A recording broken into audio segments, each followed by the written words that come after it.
microbiote intestinal, ce sont tous les micro-organismes présents dans le tube digestif. Ça comporte essentiellement des bactéries, et c'est le compartiment et les micro-organismes les mieux connus, mais il y a également des virus, et essentiellement des phages, c'est-à-dire des virus dirigés contre ces bactéries, mais aussi des champignons et d'autres micro-organismes rares. Et voilà, et c'est l'ensemble qu'on appelle le microbiote intestinal, qu'on appelait avant la flore intestinale. Alors on a redécouvert surtout le compartiment bactérien par des techniques de mesure de ces bactéries, leur nombre et qualifier leur espèce, depuis quelques années maintenant, une vingtaine d'années. C'est grâce à cette redécouverte qu'on a pu mesurer les effets du microbiote intestinal, notamment de ces bactéries, sur la santé humaine. Maintenant, on sait que ce microbiote intestinal est nécessaire à notre vie quotidienne, à la physiologie normale, notamment du tube digestif, mais aussi exerçant d'autres fonctions normales dans le corps.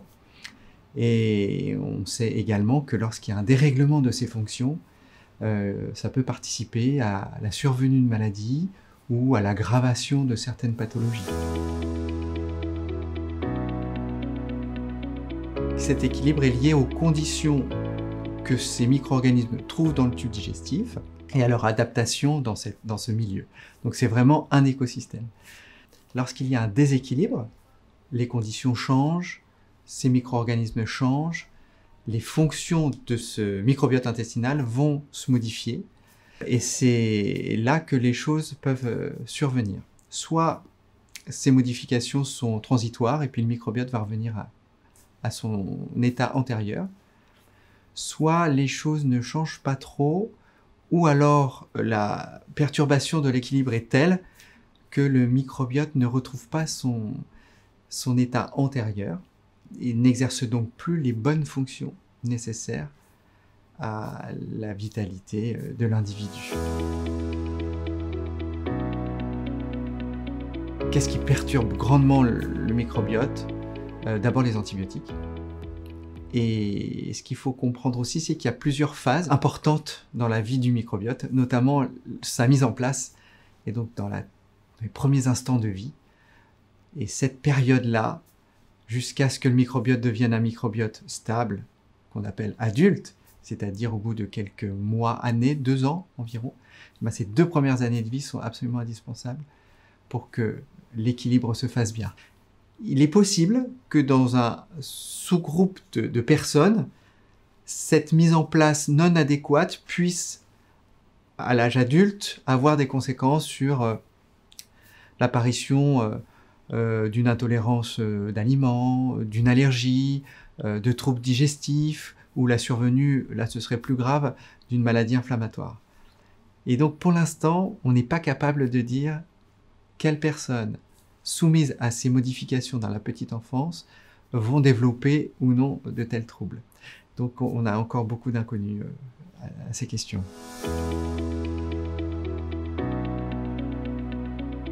Alors les maladies digestives, c'est des maladies où on a des symptômes digestifs.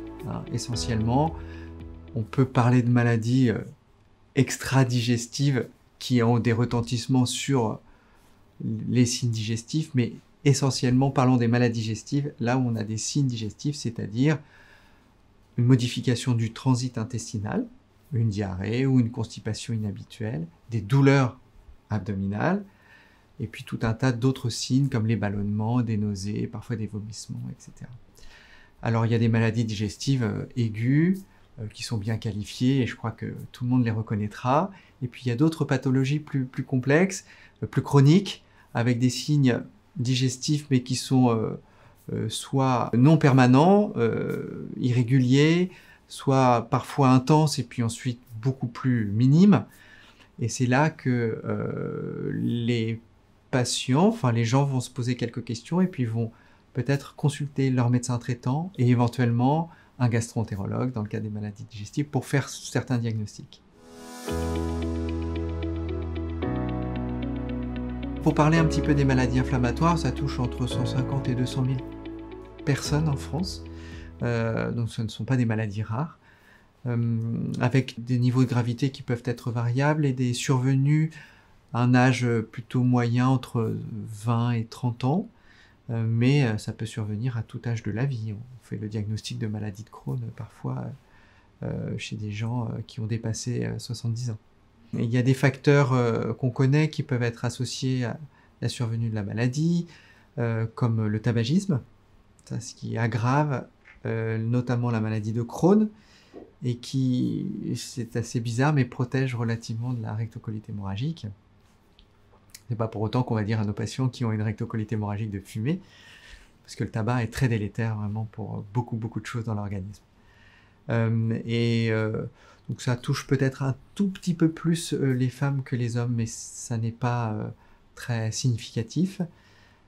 Et ce sont des maladies dont on parle de plus en plus, dont l'incidence augmente chaque année, et ce, dans tous les pays occidentaux. Et donc on trouve plutôt dans les pays occidentaux industriels. Donc peut-être que c'est lié à nos modes de vie, à la rencontre de facteurs d'environnement qui pourraient venir perturber le dialogue entre le microbiote et l'hôte, et puis entraîner cette dysbiose fonctionnelle de l'écosystème intestinal.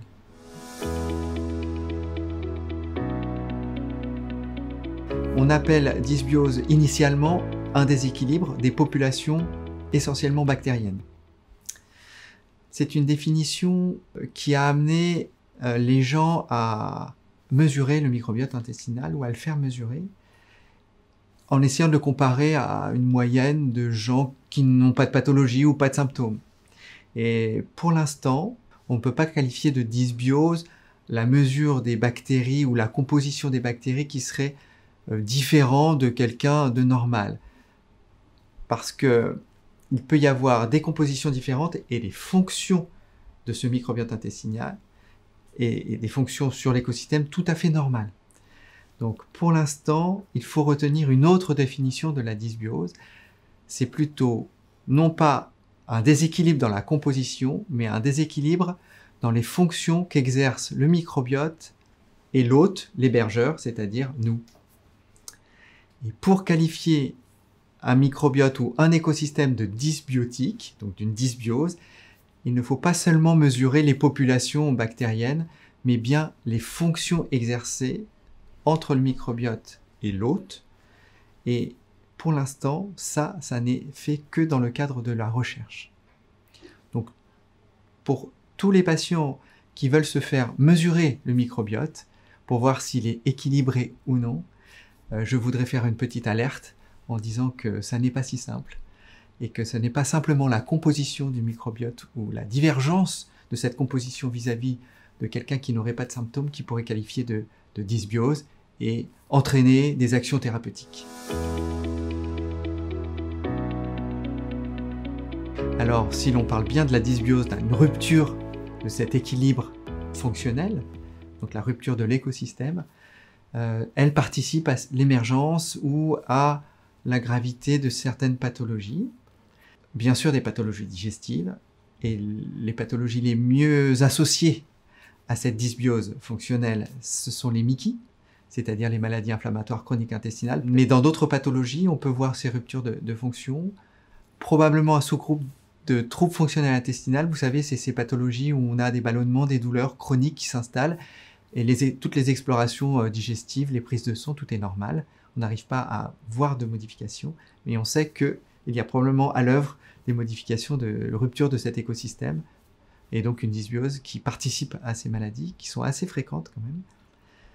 Il peut y avoir aussi, dans une maladie particulière qu'on appelle la maladie cœliaque, qui est finalement une intolérance inflammatoire qui déclenche de l'inflammation liée à la gliadine, qui est une protéine qu'on trouve dans le blé, qui donne donc cette intolérance au gluten.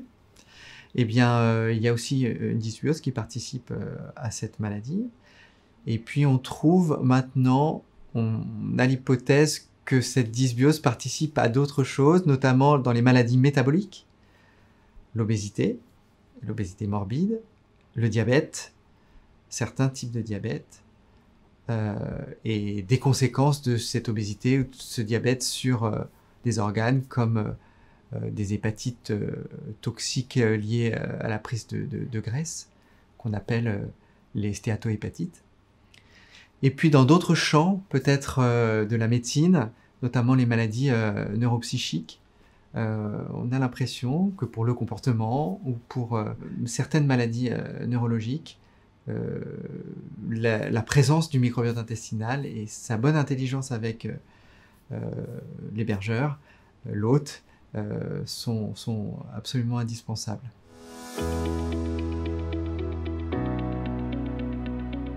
Alors, une MICI, c'est une maladie inflammatoire chronique intestinale, MICI, qui est représentée par deux grandes maladies, essentiellement la maladie de Crohn et la rectocolite hémorragique.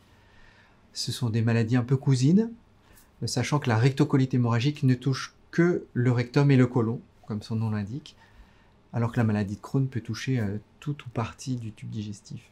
Donc cette inflammation chronique, c'est en fait une réponse du système immunitaire vis-à-vis des désordres écologiques et qui entraîne une inflammation non contrôlée du tube digestif. Et cette inflammation non contrôlée va faire des lésions de ce tube digestif, des lésions qui peuvent être parfois simplement un peu de rougeur, mais le plus souvent des ulcérations de petite taille ou plus grandes, parfois larges et parfois qui menacent vraiment le pronostic du tube digestif et parfois même la vie dans les formes très graves. Donc comment on prend en charge ces maladies? Eh bien en fonction du degré de cette inflammation, on s'adosse à ce que l'on peut voir notamment par l'endoscopie, en mettant des caméras dans le tube digestif et en regardant ces lésions, en mesurant tout un tas de paramètres aussi biologiques et en prenant en compte bien sûr la plainte des patients. Donc en prenant en compte toutes ces composantes, on propose des traitements pour combattre actuellement la réponse inflammatoire.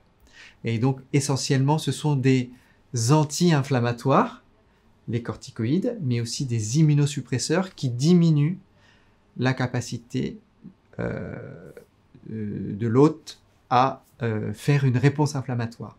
La plupart des immunosuppresseurs sont généraux et donc diminuent notre capacité à nous défendre de façon générale. Et certaines molécules commencent à émerger et sont des molécules qui bloquent la réponse inflammatoire plutôt dans le tube digestif. Voilà pour l'instant les molécules qu'on utilise. Alors on utilise des molécules pour les pousser de cette maladie, pour calmer l'inflammation très très aiguë, et ensuite on donne des médicaments, toujours le même type de médicaments, pour calmer l'inflammation chronique et pour empêcher qu'une nouvelle poussée ne survienne. Donc ça c'est les stratégies actuelles. Mais la connaissance du microbiote et des désordres écologiques et fonctionnels font pour l'instant évoquer d'autres pistes de traitement, justement en modulant le microbiote, en modulant les fonctions écologiques de cet écosystème, essayer d'empêcher justement la réaction inflammatoire du système immunitaire. Et donc ça, c'est des pistes tout à fait prometteuses. On n'en est qu'au début. Et l'une des avancées peut-être ces dernières années les plus intéressantes, c'est de faire ce qu'on appelle une transplantation de microbiote fécal. Donc cette transplantation de microbiote fécal, c'est prendre le microbiote d'un individu qualifié de sain ou non malade et de le transplanter directement dans l'intestin de quelqu'un qui a une maladie inflammatoire chronique intestinale et donc une dysbiose de l'écosystème intestinal. Et pour l'instant, dans la rectocolite hémorragique, les résultats sont tout à fait encourageants et on commence à voir quelques résultats dans la maladie de Crohn. On utilise aussi d'autres stratégies, parce que ça, c'est une stratégie très pragmatique, où on prend l'ensemble de l'écosystème de quelqu'un qui va bien pour le mettre chez quelqu'un qui ne va pas bien. On peut aussi, de façon un peu ciblée, prendre des bactéries qu'on appelle probiotiques, des bactéries bénéfiques qui exercent un effet symbiotique ou fonctionnel avec l'autre bénéfique, et la simple fait de mettre en grand nombre ces bactéries dans le tube digestif permet, dans certaines situations, non graves de maladies inflammatoires, de pouvoir aussi avoir un effet bénéfique dans ces maladies. Donc ça, c'est aussi tout à fait intéressant comme piste. Donc là, je vous ai parlé un peu des probiotiques, qui sont des bactéries entières, qui vont exercer leur fonction soit parce qu'elles sont vivantes, soit par leurs molécules. Donc ça peut être des bactéries, ça peut être aussi des champignons, c'est ce qu'on appelle des probiotiques. Donc bactéries, champignons, ça peut être une seule souche de ce micro-organisme ou des mélanges. Donc ça, c'est ce qu'on appelle les probiotiques.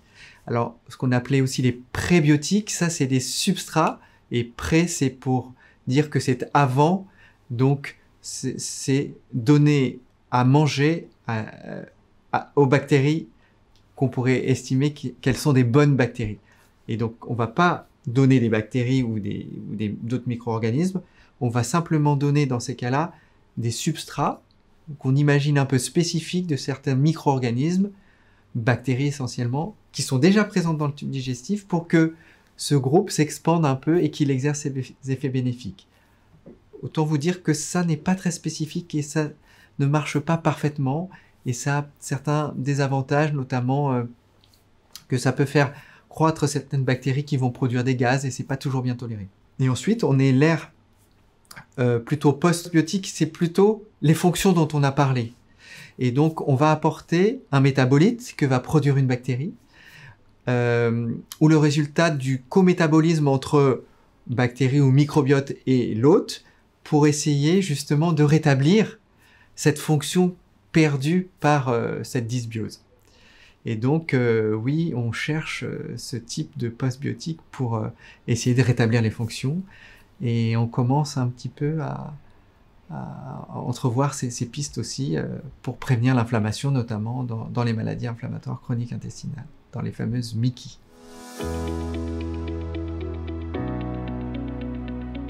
Alors je crois que c'est vraiment notre vision qui a changé. Non plus essayer de bloquer l'inflammation par des médicaments immunosuppresseurs, anti-inflammatoires dédiés à l'inflammation, mais essayer d'être plus en amont, donc avant peut-être que la maladie ne survienne. Ça, c'est pas encore fait, mais chez des patients qui auraient beaucoup de facteurs de risque de développer ce type de maladie, éviter que les déséquilibres du microbiote, notamment à l'installation, à la petite enfance, quand on a parlé de ça, ou à d'autres moments de la vie, ne surviennent. Donc notre vision a changé et on essaye maintenant d'être plus en amont de l'inflammation et d'essayer d'éviter ou de rétablir un équilibre intestinal. Et je crois que c'est ça les avancées conceptuelles. Et donc les grandes avancées, c'est certains probiotiques qui sont efficaces, surtout dans la rectocolite hémorragique non grave. La transplantation du microbiote intestinal aussi, du microbiote fécal, TMF, qui va faire des grandes avancées. Et peut-être se dire que un mélange des deux, c'est-à-dire faire des traitements un peu combinés entre immunosuppresseurs à un moment donné parce que la maladie est très grave, mais aussi savoir l'arrêter parce qu'il peut avoir des effets secondaires sur tout l'organisme, et le relayer par une thérapie plus écologique, comme la transplantation de microbiote fécal, des probiotiques ou des postbiotiques, et puis reprendre peut-être les immunosuppresseurs si la situation le demande, avoir cette plasticité dans les traitements, et je crois que c'est ça, à mon avis, l'avenir.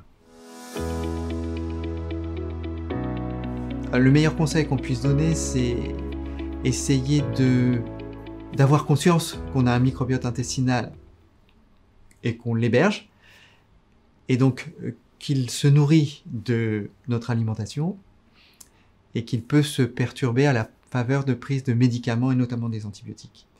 Donc lorsqu'on a conscience de ça, eh bien on se dit que voilà, manger équilibré et éviter de prendre des médicaments qui ne seraient pas nécessaires, ça c'est le conseil qu'on peut retenir. Évidemment, la prise d'antibiotiques a amélioré bien les pronostics des maladies infectieuses et il faut les prendre quand le médecin le recommande. Voilà les seuls conseils que je pourrais donner.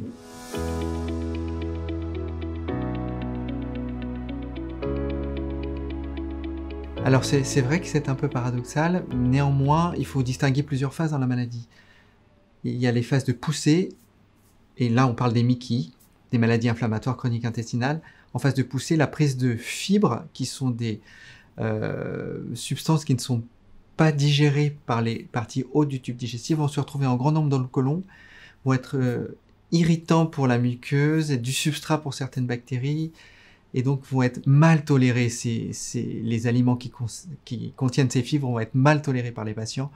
Donc on peut, pendant la phase de poussée, lorsque les selles sont anormales, etc., lorsqu'il y a des douleurs abdominales, conseiller à nos patients de ne pas prendre des fibres. Mais effectivement, en dehors des poussées, peut-être que la prise de fibres va être une sorte de prébiotique plutôt bénéfique pour certaines bactéries. Et c'est en cela que c'est un petit peu contradictoire, mais si l'on raisonne en termes de phase de la maladie, on peut tout à fait comprendre et admettre qu'en poussée on ne prenne pas de fibres et qu'en dehors des poussées on puisse prendre des fibres, si tant est que les patients les tolèrent. Pour l'instant, la transplantation de microbiote fécal ne fait l'objet d'aucune recommandation de traitement avec une place bien hiérarchisée dans l'arsenal des traitements de ces muquis. Et ne se trouve que dans le cadre de protocoles d'essai. Donc pour l'instant, on le propose essentiellement, mais ça c'est à travers tout le monde médical, hein, partout, qu'à travers des essais. Et donc c'est pour ça que ça vient souvent après l'échec de certaines thérapies. Mais j'imagine que dans quelques années, la transplantation de microbiote fécal trouvera sa place, de la même sorte que des stratégies visant le microbiote, de probiotiques, de postbiotiques. Alors ce ne sont pas des maladies génétiques monogéniques où vous savez, vous avez une mutation et puis vous la transmettez une fois sur deux dans le patrimoine génétique de vos enfants. Non, ça n'est pas ce type de maladie. Ce sont des maladies qu'on dit génétiques complexes, où il y a un terrain en fait génétique comme dans d'autres maladies, et la rencontre de l'environnement justement qui font cet écosystème intestinal, et ça se passe mal, et là ça déclenche la maladie. Donc, une personne atteinte de MICI, de maladie inflammatoire chronique intestinale, va transmettre la maladie de façon certaine dans 1 à 5% des cas. Donc, vous voyez, c'est pas une maladie génétique. Le trouble de la perméabilité intestinale, c'est-à-dire une augmentation de cette perméabilité qui va mettre plus en contact, vous voyez, ce qui se passe dans la lumière intestinale avec les cellules de l'hôte, et qui va pouvoir déclencher éventuellement une inflammation ou des troubles digestifs. Cette perméabilité est un facteur vraiment primitif des maladies inflammatoires chroniques intestinales. Donc c'est vraiment l'un des premiers éléments qui existent avant que l'inflammation ne survienne. Donc ça va ensemble en étant une nutrition dans le tube digestif, mais au goutte à goutte. Ça aussi, ça permet de mettre au repos certaines fonctions du tube digestif. Alors ces périodes de jeûne se font lors de phases très aiguës de la maladie sur des très courtes périodes. Pour l'instant, on n'a pas de recommandation de faire des jeûnes intermittents, comme on peut le voir dans le grand public être très à la mode actuellement. Les effets bénéfiques ont pu être mesurés dans certaines pathologies, ça commence. Pour les maladies inflammatoires, à ma connaissance, il n'y a pas encore de preuves scientifiques. C'est pas quelque chose qu'on puisse recommander à nos patients ou au grand public de faire des jeûnes intermittents pour être en bonne santé non plus. Les maladies inflammatoires chroniques intestinales, comme d'autres maladies chroniques, malheureusement, sont des maladies qu'on ne guérit pas, qu'on soigne, qu'on traite, qu'on contrôle, mais qu'on ne guérit pas au sens où la maladie n'existe plus. Est-ce qu'un jour on pourra à ce point les connaître, qu'on empêchera complètement la maladie une fois qu'elle est déclarée de survenir, je ne sais pas, au terme de la guérison. Non, j'ai plus l'espoir sur le fait qu'on trouve suffisamment de connaissances pour empêcher que la maladie ne survienne chez des gens qui seraient qualifiés pour devenir des patients futurs MICI, et là on empêcherait la maladie de venir. Bon, c'est peut-être un peu de la science-fiction pour l'instant, mais c'est vers ça qu'on peut tendre.